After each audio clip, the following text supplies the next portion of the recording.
이번 영상에서는 엑셀의 고급 기능 중 하나인 파워 피벗에 대해서 살펴보도록 하겠습니다.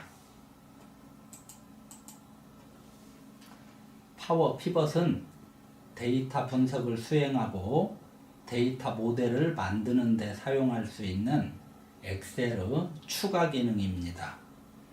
파워 피벗을 사용하면 데이터가 여러 개의 시트 또는 여러 개의 파일에 나누어져 있는 경우에 이 데이터를 같이 이용해서 피벗 테이블, 피벗 차트 등을 쉽게 만들 수 있습니다. 파워 피벗 기능을 이용하기 위해서는 먼저 파워 피벗 기능을 설치해 주어야 합니다. 파워 피벗 기능을 설치하기 위해서 먼저 엑셀을 하나 실행을 시키고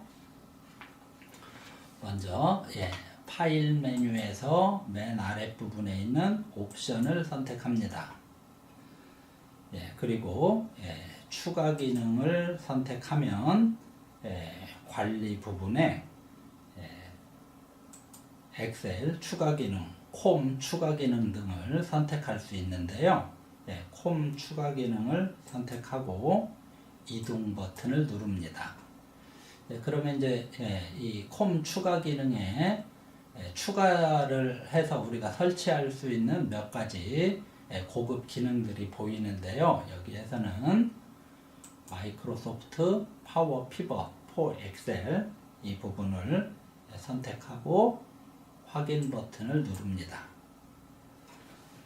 그러면 메뉴 맨 마지막 부분에 이렇게 파워 피벗이라는 메뉴가 생성되어 있음을 확인할 수 있고 이제 파워 피벗을 이용할 수 있게 되었습니다.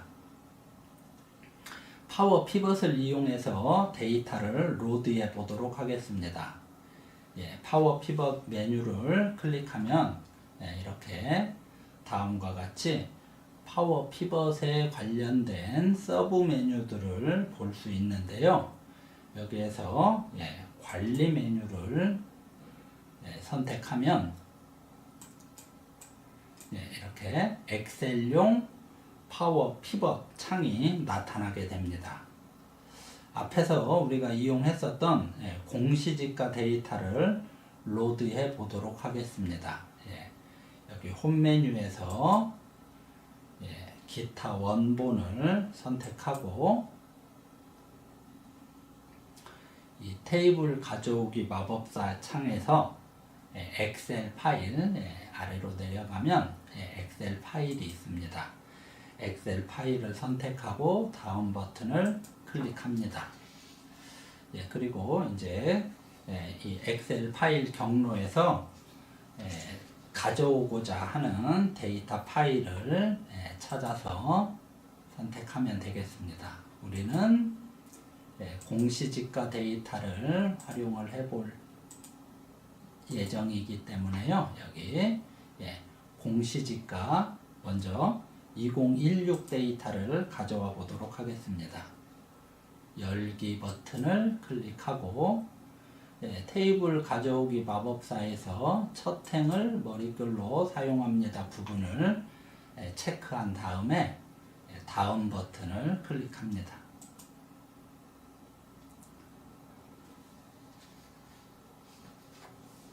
그리고 이 테이블 가져오기 마법사 창에서 마침 버튼을 클릭하면 데이터를 읽어오고 있습니다. 데이터가 얼마나 큰지 또는 현재 사용하고 있는 컴퓨터의 사양이 어떻게 되는지에 따라서 다시 말해서 데이터의 용량, 컴퓨터 환경에 따라서 데이터를 로드하는데 읽어오는데 약간의 시간이 소요될 수 있겠습니다. 38만 행 읽었고요. 46만 행, 50만 행 다 읽었습니다. 닫기 버튼을 클릭하면 이렇게 다음과 같이 엑셀용 파워 피벗 창에 데이터가 로드된 걸 확인할 수 있고, 아랫부분에 보면 2016 표준 지가라고 이렇게 탭이 나와 있죠. 이렇게 파워 피벗 창에 데이터를 로드할 수 있습니다. 이제 이 파워 피벗 창에 데이터를 몇 개 더 가져와서 데이터를 연결하고 피벗 테이블을 작성해 보도록 하겠습니다. 똑같은 방법으로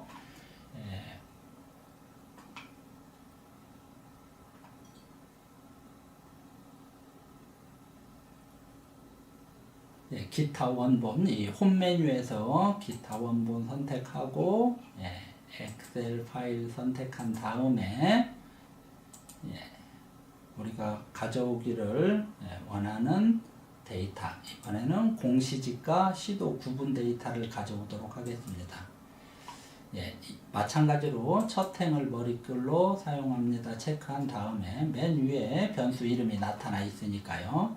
다음 버튼 클릭하고 마침 버튼 클릭하면 이건 데이터가 이제 17개 행밖에 안 되기 때문에 빨리 읽어오죠. 닫기 버튼 클릭하면 시도별 구분 데이터 가져왔습니다. 공시지가 2015 데이터를 추가로 더 가져와 보도록 하겠습니다. 홈 메뉴에서 기타 원본에서 엑셀 다운 버튼 찾아보기에서 공시지가 2015 열기 첫 행을 머리글로 사용합니다. 체크하고 다음 버튼을 클릭합니다. 그리고 마침 버튼을 클릭하면 데이터를 이렇게 읽어왔습니다. 닫기 버튼을 클릭하면 파워 피벗 창에서 데이터를 우리가 확인할 수 있습니다. 이 아랫부분에 탭에서 2016년 데이터 보고 싶으면 2016년 탭을 선택하면 되고요. 시도별 구분, 전년도 공시지가, 2015년 데이터죠. 이런 데이터들을 이렇게 가져왔습니다. 이제 데이터를 모두 가져왔으면 이 데이터를 사용하기 위해서 데이터를 연결해 줘야 됩니다. 이 데이터를 연결하기 위해서 홈 메뉴에 보면 맨 오른쪽 부분에 다이어그램 보기라는 이런 서브 메뉴가 있습니다. 이 다이어그램 보기를 선택하면 이렇게 데이터가 우리가 데이터 파일을 3개 가져왔잖아요. 그러니까 3개의 데이터 파일에 대한 정보가 있고 각각의 파일에는 이런 변수들이 있었던 것이죠. 그래서 여기에서 이제 각 테이블에 공통으로 존재하는 그런 필드 또는 변수를 이용해서 데이터를 연결해 주면 되겠습니다. 예를 들면 2016년 데이터에도 시도가 있고 시도별 구분에도 시도가 있습니다. 그래서 이 시도 변수를 선택하고 마우스로 끌어서 시도별 구분, 시도 변수하고 이렇게 연결을 해주면 되는 것입니다. 마찬가지로 2015년 데이터도 이 시도별 구분하고 시도라는 변수를 이용해서 연결해 보도록 하겠습니다. 이렇게 끌어서 연결을 해주면 연결선이 생성되고 그 다음에 데이터가 연결이 되는 것입니다. 이제 이 연결된 데이터를 이용해서 피벗 테이블을 만들어 보도록 하겠습니다. 홈 메뉴에서 여기 보면 피벗 테이블이 있죠. 피벗 테이블 메뉴를 선택을 합니다. 그리고 피벗 테이블을 이렇게 생성을 새 창에서 새 워크시트에서 하면 새로운 시트에 이렇게 피벗 테이블이 하나 만들어지는데요.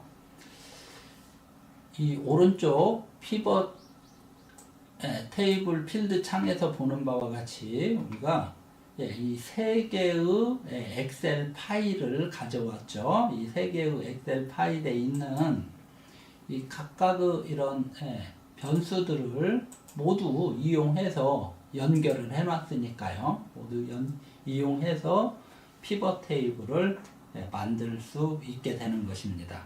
그래서 먼저 이 피벗 테이블을 제가 하나 만들어 볼 텐데요. 시도별 구분 테이블에서 시도 변수를 행에 넣도록 하겠습니다.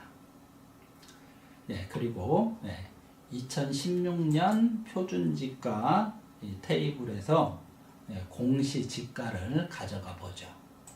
이 값에 넣겠습니다. 그리고 아랫부분에 있는 이 전년도 공시지가, 다시 말해서 2015년 공시지가죠. 이 공시지가를 마찬가지로 값에다 이렇게 끌어 넣어 보겠습니다. 그러면 이 왼쪽과 같은 피벗 테이블이 만들어집니다. 이 피벗 테이블에서 이 합계 공시지가, 다시 말해서 이 부분은 2016년 공시지가입니다. 2016년 공시지가는 50만 개의 행으로 이루어진 데이터로부터 집계된 것이죠. 그리고 이 오른쪽에 있는 합계 2015 공시지가, 이 부분은 2015년도에 해당되는 공시지가이고, 이 데이터는 세부 데이터가 아니고 공시지가를 시도별로 확산해 놓은 데이터였었죠. 17개의 행으로 이루어져 있었던 데이터입니다. 그러니까 2016년 데이터는 50만 개의 행으로 이루어져 있는 아주 세부적인 데이터였고요.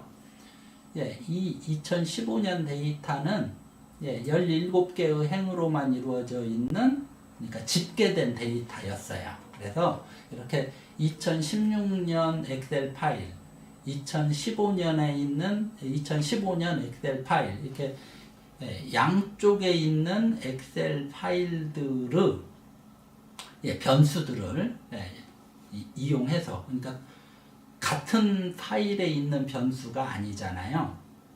다른 파일에 있는 변수들을 연결해서 같이 이용해서 이렇게 이제 피벗 테이블을 만들어서 이용할 수 있는 것입니다. 정리해보자면 이렇게 이제 파워 피벗이라는 기능을 이용하면 여러 개의 파일에 저장되어 있는 데이터를 연결해서 피벗 테이블을 만들고, 서로 다른 연도의 공시지가를 이렇게 비교해 볼 수 있는 거죠. 전체 공시지가가 강원도는 2015년에는 393345 이렇게 됐었는데 2016년에는 4044, 물론 면적이 늘어났을 수도 있지만 아무튼 공시지가가 이렇게 조금 증가한 것이죠. 물론 다른 시도도 똑같은 방법으로 2015년에 비해서 2016년 공시지가가 얼마나 증가가 되었는지 또는 감소가 되었는지, 이런 정보를 우리가 이제 쉽게 파악할 수 있게 되는 것이죠. 여러 개의 파일에 있는 내용을 가지고 여러 개의 파일에 있는 내용을 가지고 피벗 테이블을 작성하려고 할 때 이렇게 이제 파워 피벗 같은 기능을 이용하지 않으면 이러한 형태로 데이터를 집계하는 것이, 다시 말해서 피벗 테이블을 만들어서 이런 정보를 우리가 확인하는 것이 상당히 번거롭습니다. 그런데 파워 피벗 기능을 이용하면 아주 쉽게 데이터를 불러서 연결하고, 비록 같은 파일에 있지 않은 그런 필드들이지만 꼭 같은 파일에 있는 것처럼 이렇게 피벗 테이블을 만들어서 이용할 수 있게 되는 것이죠.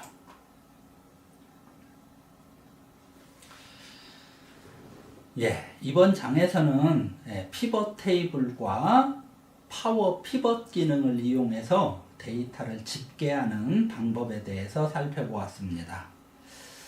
다음 장에서는 통계적 개념에 대해서 살펴보도록 하겠습니다.